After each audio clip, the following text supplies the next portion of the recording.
Boa tarde, eu sou o Dr. Renan Francisco Oliva, médico neurologista.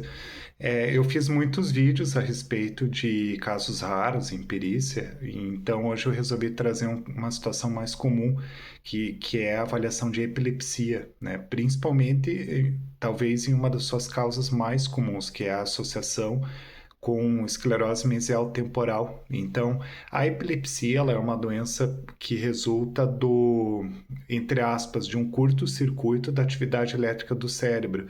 Então, para exercer todas as funções, a comunicação entre as células do cérebro, que são os neurônios, elas ocorrem através de impulsos elétricos. E aí a epilepsia é quando ocorre um curto-circuito em alguma dessas áreas ou no cérebro como um todo, né?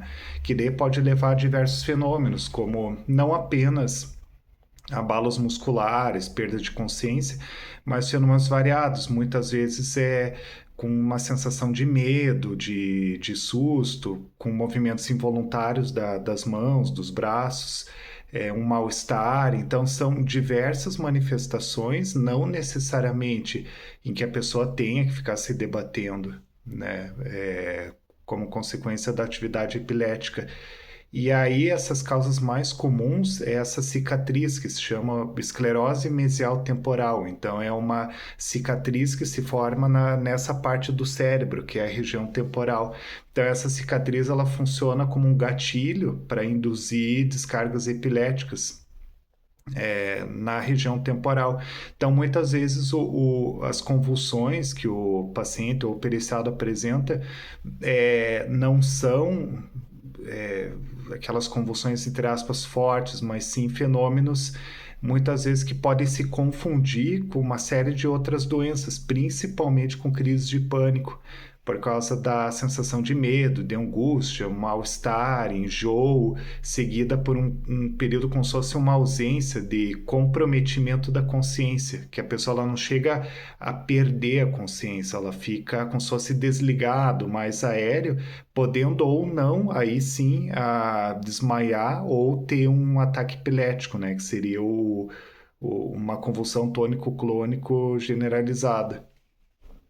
Essa entidade, embora a grande maioria dos casos de epilepsia, eles felizmente sejam controlados com medicamentos, muitas vezes é imunoterapia, algumas vezes é necessária associação de medicamentos. Essa entidade, que é a esclerose mesial, e algumas situações que correspondem a por volta de 30% dos casos, eles entram no subgrupo chamado refratário de doença, que epilepsia refratária significa quando o paciente, o periciado, mesmo ele usando dois ou mais agentes anticonvulsivantes, ele ainda assim continua tendo ou auras ou convulsões, né? Então ela é como se fosse como se ela resistisse, fosse algo resistente aos medicamentos.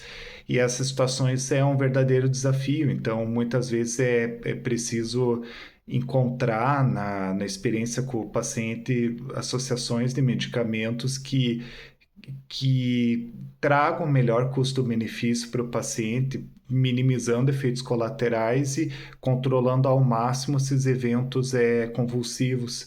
E dentre esses casos, muitos têm indicação de cirurgia, que é a remoção dessa cicatriz. Então, se remove em bloco a, onde se localiza o hipocampo e as regiões adjacentes, ou outros recursos, como neuroestimulação, né, dentre outros. Então, esse é um apanhado assim de uma situação muito comum, né, na prática neurológica, e incluindo aí as perícias, para a qual devemos realizar essas considerações.